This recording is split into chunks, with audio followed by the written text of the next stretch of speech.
Mr. Graham Charles Stuart is a British Conservative Party politician, and he has been Member of Parliament for Beverley and Holderness since 2005, and is currently the Minister for Investment for the UK.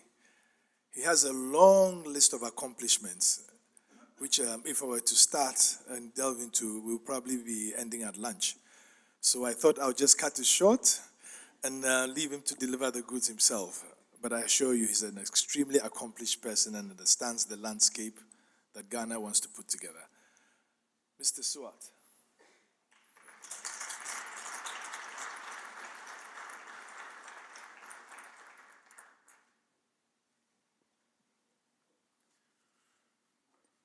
Well, good morning.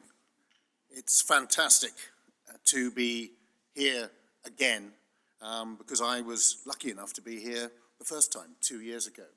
And Your Excellency, it's wonderful to see that such is the attraction of Ghana that the 250 has turned into 500 plus, standing room only in this room filled with energy.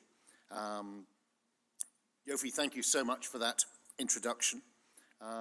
It's a privilege for me, as the Investment Minister of the United Kingdom at the Department for International Trade, to see and have the opportunity to meet so many leading figures from Ghanaian business and indeed, of course, politics.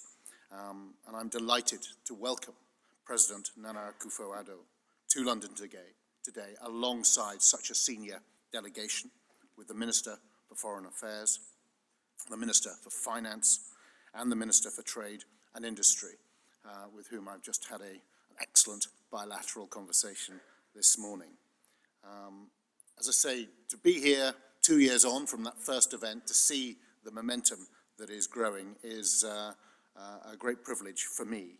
And it's an opportunity to reflect on, once more, on your nation's plans to transform your economy and highlight as well the British capabilities and expertise that I hope can help supercharge your growth over the years ahead.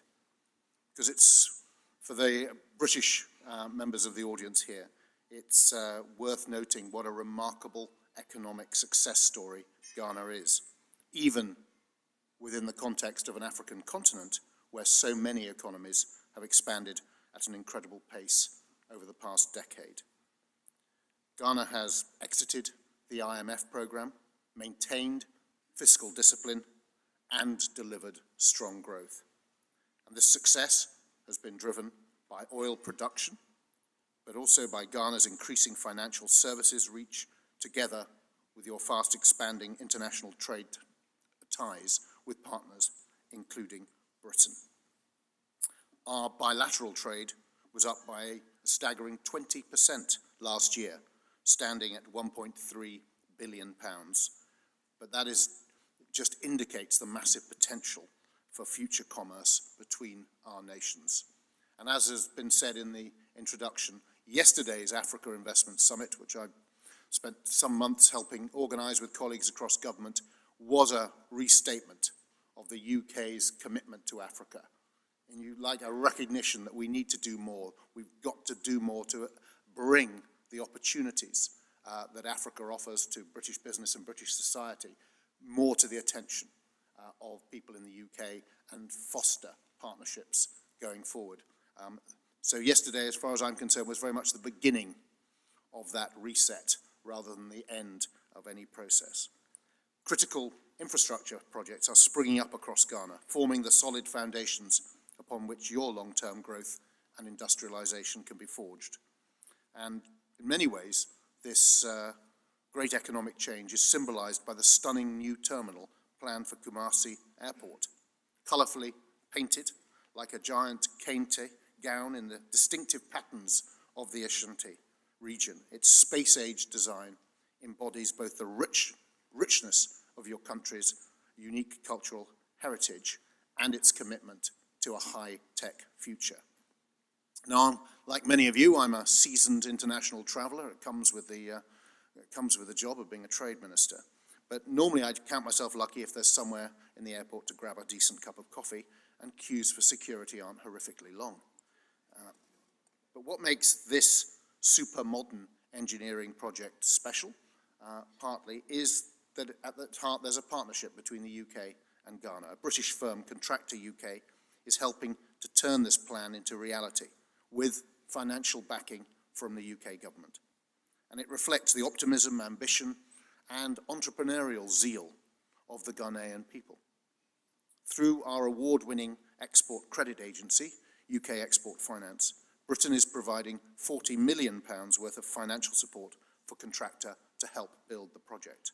Another £110 million of UKEF support is going towards the construction of a state-of-the-art 750-bed maternity unit at Kumasi's teaching hospital. And this shows our determination to pull out the stops and support British firms to carry out key infrastructure schemes such as these in Ghana and throughout Africa. An ambition underlined yesterday by Prime Minister Boris Johnson when he announced £620 million worth of funding to support British exports to nations across the African continent. And that brings UKEF's total financial commitment in just the last 2 years to £2 billion.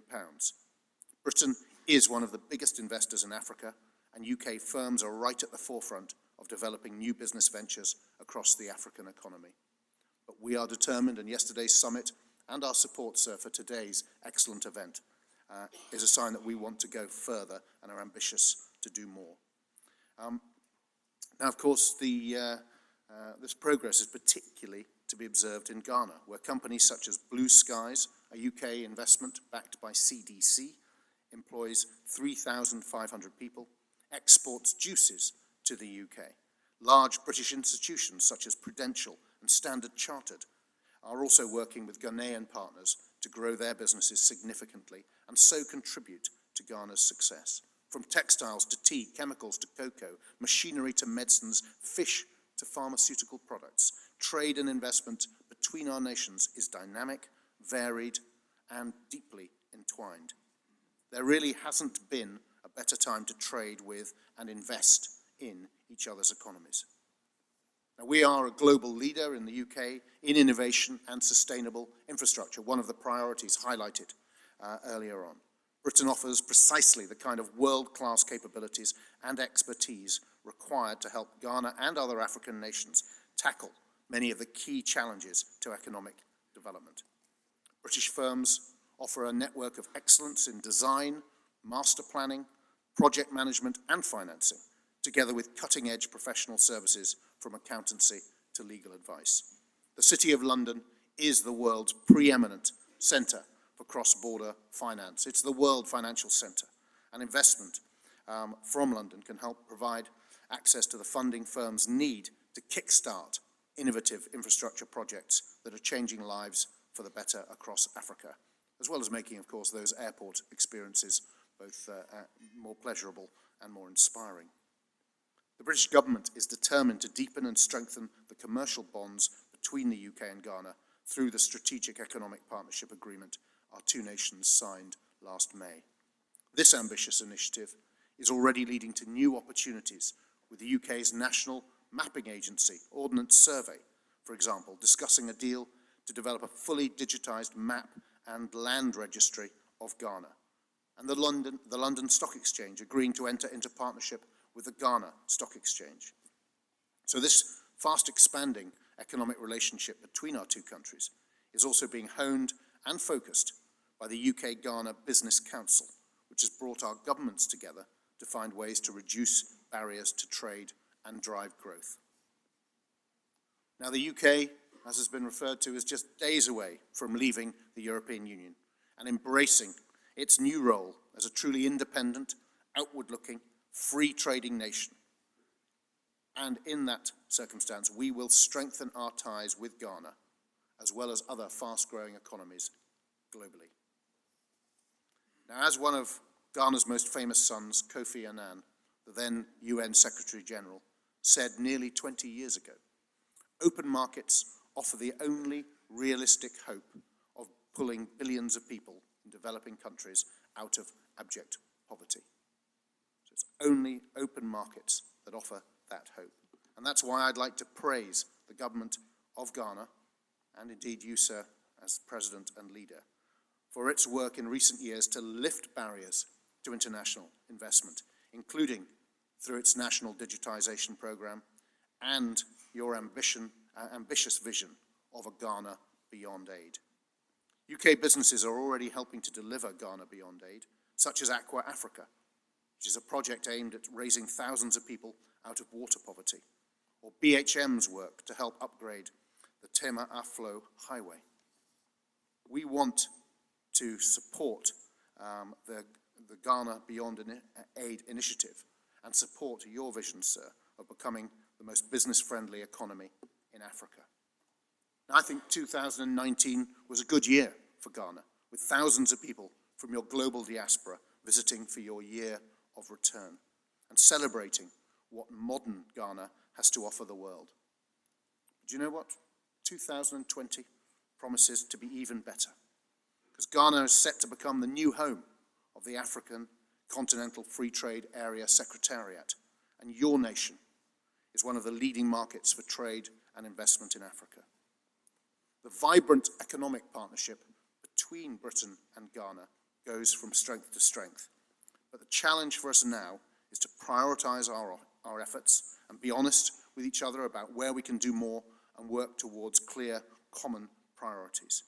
The UK-Ghana partnership has vast potential.